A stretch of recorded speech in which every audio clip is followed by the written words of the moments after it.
Welcome to the Nursing Now podcast. I'm here with a super excited guest. This is my friend Kian, and he is an entrepreneur that has a really interesting company. So, Kian, can you please tell me about Nurses to Nannies? Yeah, for sure. So thanks for just having me on the podcast. I really appreciate it. I really wanted to hop on just because we are very big people in the nurse advocacy space, specifically in terms of outside of bedside. So just made perfect sense for me to kind of come on and tell my story of what I'm trying to do. So just thank you so much for having me on. And so Nurses to Nannies, let's just dive right into it, right? So at the essence of what I'm trying to do is just push women empowerment as much as possible within the workspace for working class women and then also nurses in their nursing space as well. It's a two-sided marketplace where for nurses, we understand that their work-life balance is not really where they want it to be. Their pay isn't necessarily where they want it to be, and their mental health isn't necessarily where they want it to be. And that forces about 60% of the marketplace to go ahead and switch their industries to whether it be sales or other companies that are a little outside of healthcare when they really went to school for something along the lines of caretaking. Naturally, the bridge for that would be childcare, in my opinion, as you're still caretaking and you don't have to change up being a nurse to any capacity. On top of that, childcare is now one of the biggest leading problems in America, right? So if we're looking at the childcare space itself, a lot of parents have to know 2.5 years before they even conceive a child that they need to be on day wait list for a daycare, right? So it's like, hey, go ahead and put down the gender and the name of your child before you even know you're having one. That's intuitively impossible. And so the alternative options for them tend to be high school students that don't really know their name or what they want to accomplish with their life.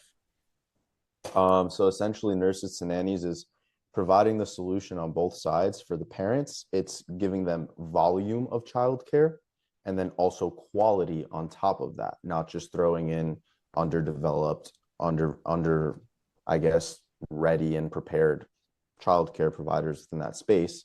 It's giving you nurses who may know even better than mom how to take care of child. And for the nurse side, it allows them to build out the work-life balance that they want and they deserve to live that the life they want, improve their mental health, and still get paid competitively.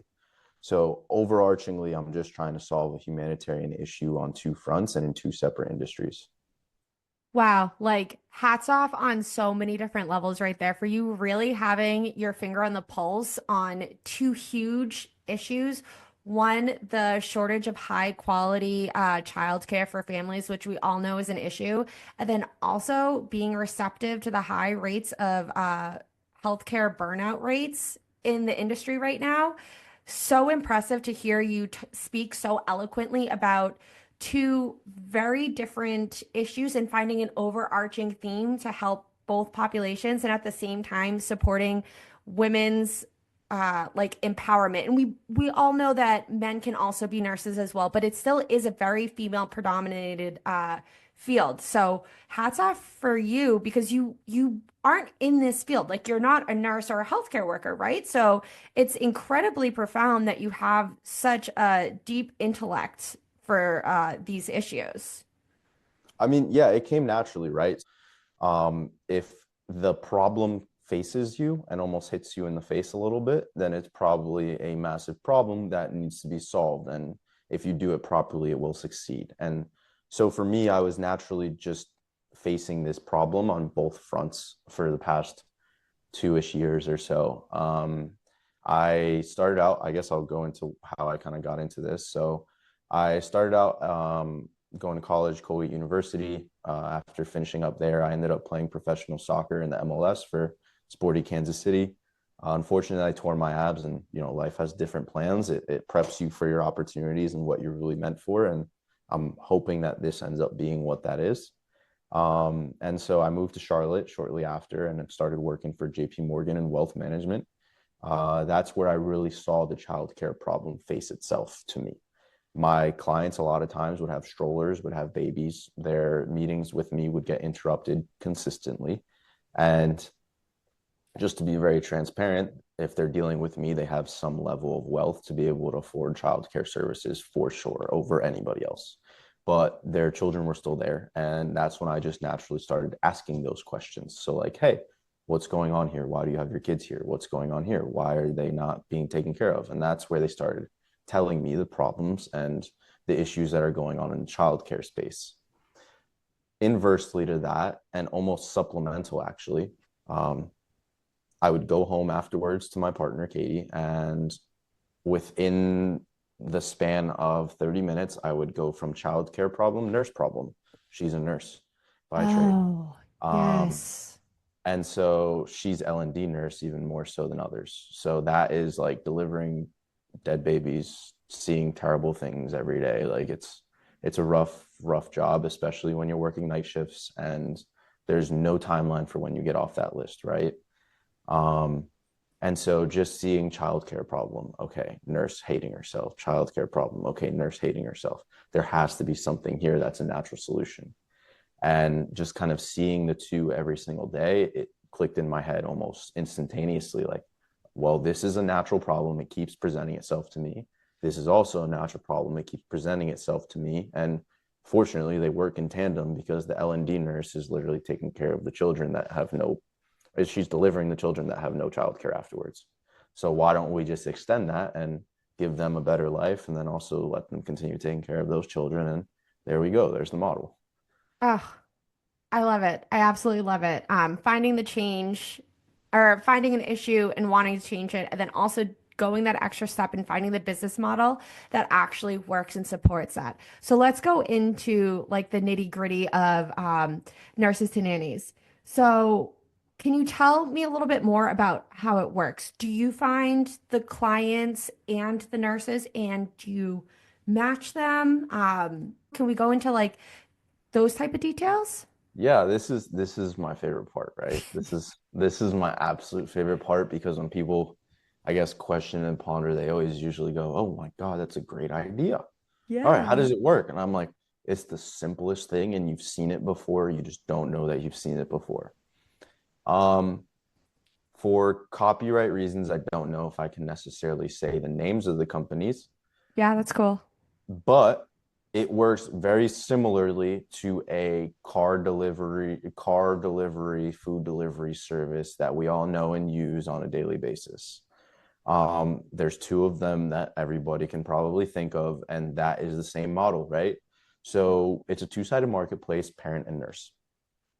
For the nurse side, it is as supplemental or full time as you want it to be. You don't have to leave the bedside if you don't want to, but if you'd like to, you totally can, and we can support that. You put in your scheduling of what you're working, days you're working in your shifts. Typically, nurses will get those schedules about a month or two in advance. So it gives them a lot of time to go ahead and put that in ahead of time and understand the scope of what they can do with us.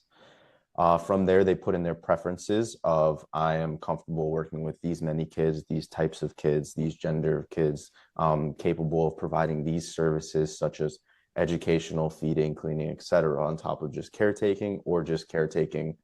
And depending on those preferences, your education levels, and your timetables, we then have the same thing for parents where they go through the same process, right? And so from there, we go and match the two based on the preferences. Parents will be suggested their best three matches and can choose from those and alternatives. Once the parent is, let's say you're the nurse, for example, just for this case, you're the nurse soliciting your services, nurses and the parents are interested in you. They'll click onto you, look to book with you, and then all you'll get on your phone is just a notification, yes or no. It's that simple. You press yes, you press no, based on the details. And then from there, we put the service together and you go and do it. Because we understand on the nursing side, you guys don't have time.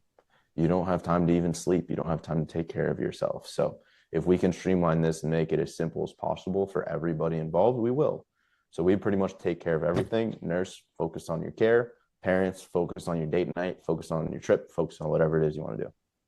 I love the autonomy that you bring to nurses too, even that final check of yes or no, not being forced in to take a shift just because you have that availability. I'm sure is a real comfort to nurses just to have that final say because a lot of the time they really feel like they don't have the final say in the hospital.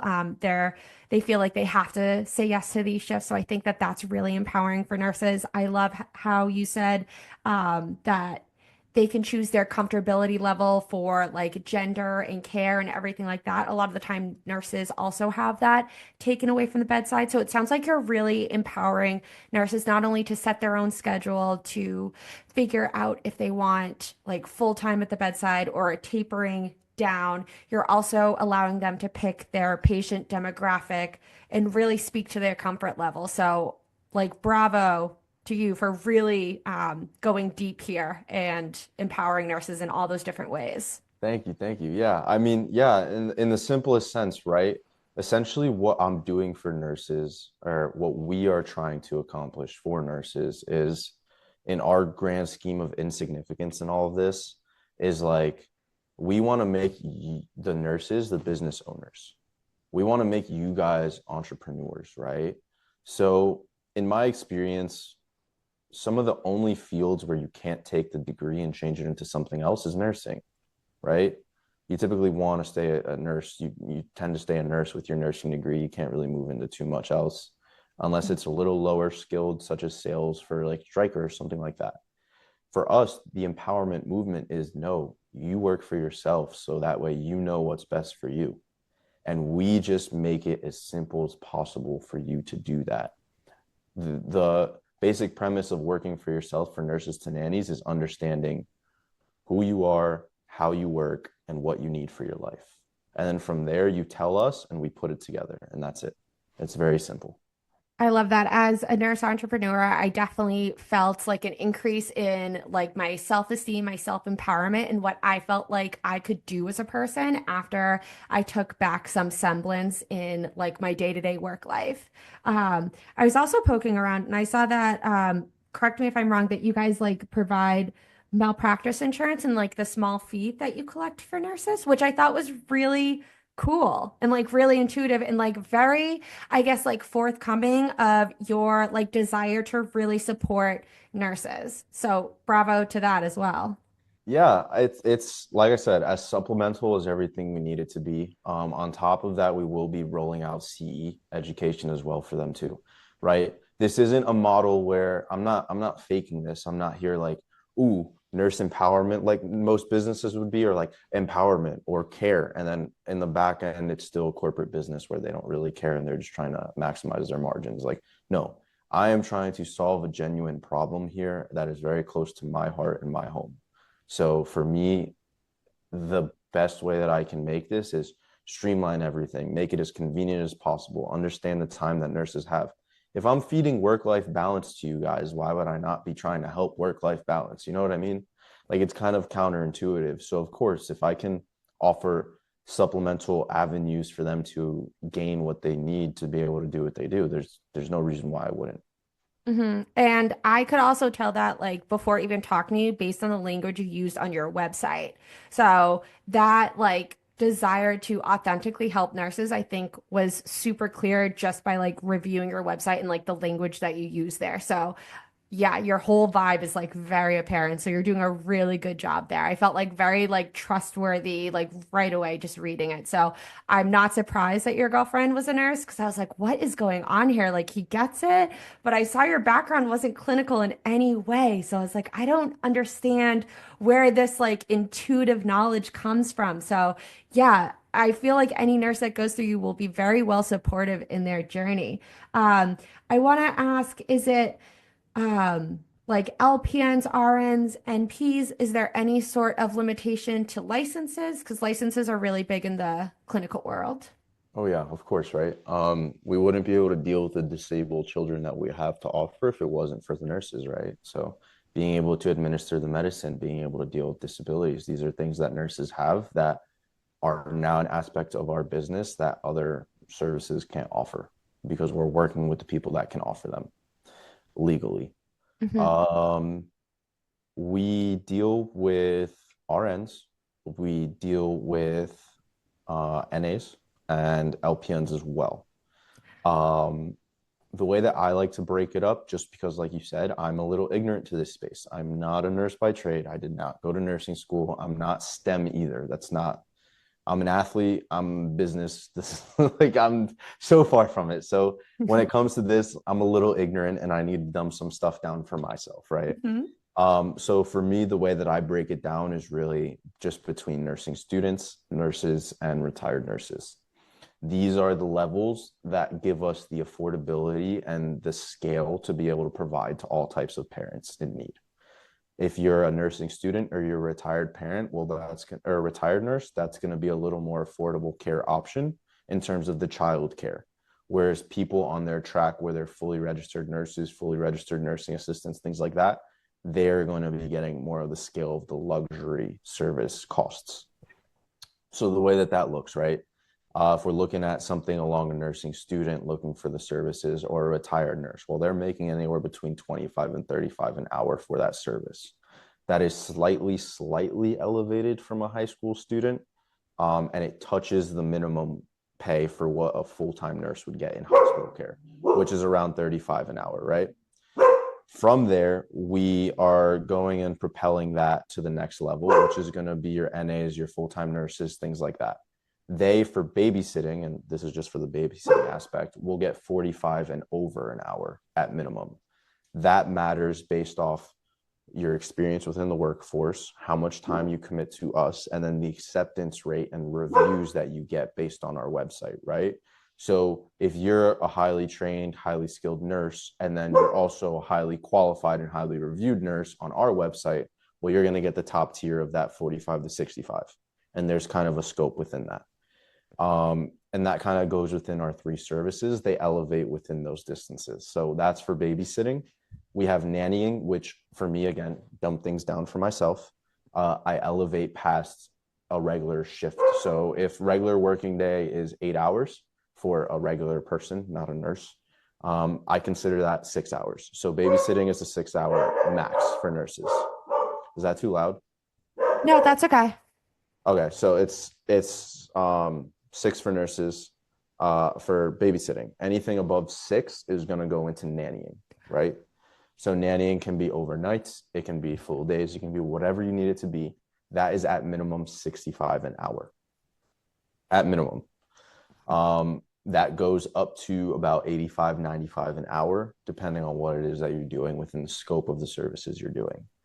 And then the last service we have, which ties back into empowerment, mainly for mom, is the at-home midwife. So I understand for your nurses out there, this is not midwife. This is not what you think. Again, dumbing things down for myself. I'm ignorant when it comes to this. I'm just calling it what it is. At-home midwife, in my opinion, for what we're trying to solve is the solution for postpartum depression. I understand from my place of not shouldn't having to understand, but I understand, and the way that I process this mentally is when mom goes home, typically postpartum depression may occur because she doesn't have enough time to herself.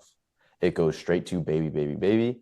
And the easiest solution for me to that is, well, why don't we send nurse home with mom or hire nurse right off the hospital to go home with mom, and nurse takes care of baby for 2 weeks, 3 weeks, let mom recover mentally, physically, like emotionally, all that kind of stuff. And then when mom's ready, okay, nurse go, I can take care of baby. And that hopefully tries to mitigate and nullify to an extent the postpartum depression.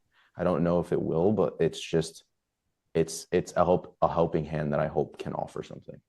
Yeah, absolutely. There's other countries that right off the bat they do send home nurses with mom to help with that. So I don't think you're completely off the target by supporting that. And thank you for breaking those down. That was going to be one of my next questions because I saw that there were different tiers on there, which was super interesting too. So again, it's kind of like a pick your own adventure with how long you want to be there for, and like what type of, I guess, like how nursey you want to get with it. And it sounds like it's also for people that may have let their licenses lapse if they're retired or don't quite have their licenses yet if they're nursing students, and then nurses that are very active in the field. So is this throughout the United States right now? Yes and no. So right now, we're currently in Charlotte and Raleigh for North Carolina. That's why I started up the business. In terms of scaling, I'm surprisingly now at the point where I am starting to look at partnerships with a lot of mom groups and nanny groups across the US now. where if I find nurses within my system that I can connect with them to connect with their moms, that's kind of the starting point of national scale where we're at. We do have an MVP. That is our product. It's the app. And that is something that anybody can hop on whenever they want to. It's just Nurses to Nannies. You can find it in the App Store and things like that.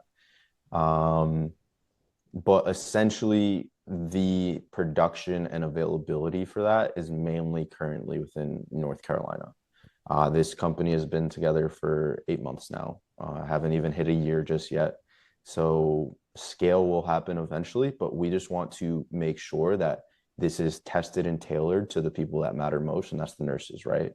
So if I want to make sure that this works and functions the best for nurses to be able to do it in the way that they need to, trying to test that on a national scale is going to be very difficult. If I can tailor that down to, all right, I'm focusing on Charlotte and Charlotte nurses. Okay, well, what do you guys need from this product? What do you guys need from the business? What do you need in terms of the parents? And once I'm able to tailor that fully and do the beta testing for that, then it becomes a national scale release. Absolutely. So it sounds like you're really trying to put out a high quality, like well-oiled machine that can support both sides of the market. And there might be some availability in the area, but it might be a little bit spotty. But I mean, your model is so fascinating to really keep an eye on this space because I see nurses to nannies absolutely skyrocketing. You're solving two incredibly important issues at once here, and you have such a great backbone. So I can't wait. You're only 8 months in. I can't wait to see what like the next year brings for growth for you guys. Um, Super interesting there. So you mentioned special needs kids. I'm only bringing this up because I was a special needs nurse. That's my specialty. So I adore special needs kids. They're my favorite people on the planet. Love it. So yep, they're my fave. Love it. Yeah. So do you guys have, I'm guessing you have a pretty sizable special needs population because as a special needs nurse, the parents that I worked with had a very hard time going away. So we actually used to take the kids to Disney World and we would take them to New York, because the parents could not facilitate 24/7 care for multiple days in a row, especially not from a nursing facility. So, do you have a high special needs population? Um, we don't just yet, Yeah. just off natural Hmm. engagement, right? Yeah. I would say that, and this is a lucky thing for me. So I would say that in terms of engagement, having to go out there and market and get people to sign up, hasn't been that difficult. It's been a very natural flowing process, in which case I want to continue pushing. We want to keep pushing the business and keep pushing the model out there for more and more people because it seems like it's a naturally grasping business idea. So I haven't really done too much marketing and targeting when it comes to that, just because I'm focusing on the building of it and the scaling of it. We've had a few, and those have been very successful trial runs. They have been very happy, and they've since returned. But in terms of getting a massive marketplace, I wouldn't say the marketplace is that massive Hmm. at all to begin with anywhere, right? I wouldn't be able to gauge that just yet in the testing phase. Maybe let's say somewhere around 7% of it is probably within the special needs community right now. Yeah, interesting. I could definitely see that increasing with your like overall outreach. Because yeah, just from a special needs nurse, I've seen that need firsthand. And even like we used to do after school activities where we would take them bowling or mini golf or like swimming, and we had a very high population sign up for that just for a form of respite care for the parents, which was really interesting, just allowing them to go to the grocery store or support their other kids in sports and only being able to, or only focusing on one kid for that like brief period. So I'd be interesting to see how that goes for you guys. Yeah, I mean it's a super interesting concept, right? Because when you think about it, if this is the reason why I love it, right?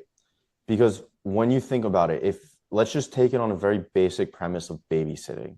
If you have a regular high school student babysitting that special needs child, I'm sorry, but they're going to have a difficult time.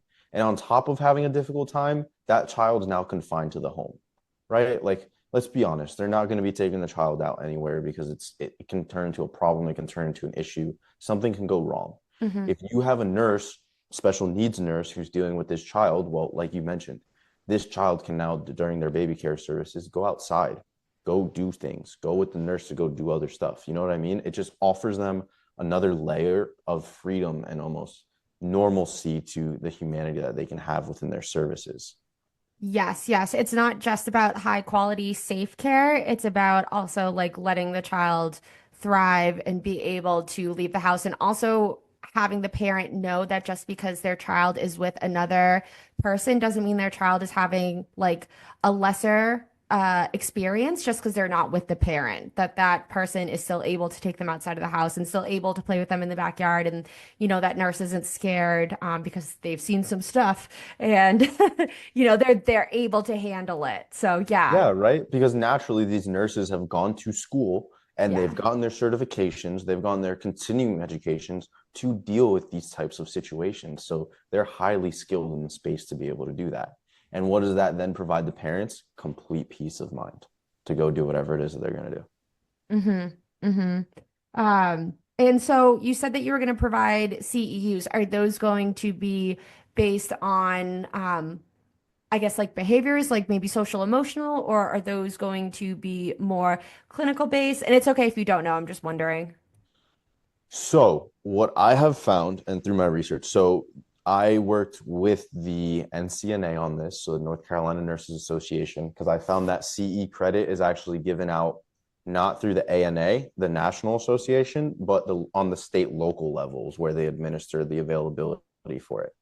So, with the NCNA, as long as I become an accredited location to acknowledge and administer that credit, what that looks like is just within the confines of nursing.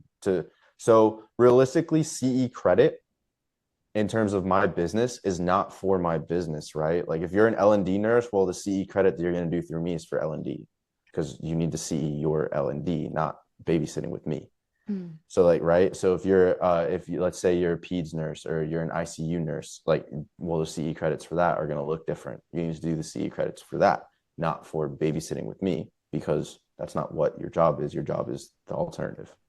And then if you are a nurse and you decide to leave full-time bed care, but you still want to hold the nursing titles with us, well, then your CE credit is, like you said, then it's going to be special needs care, things like that.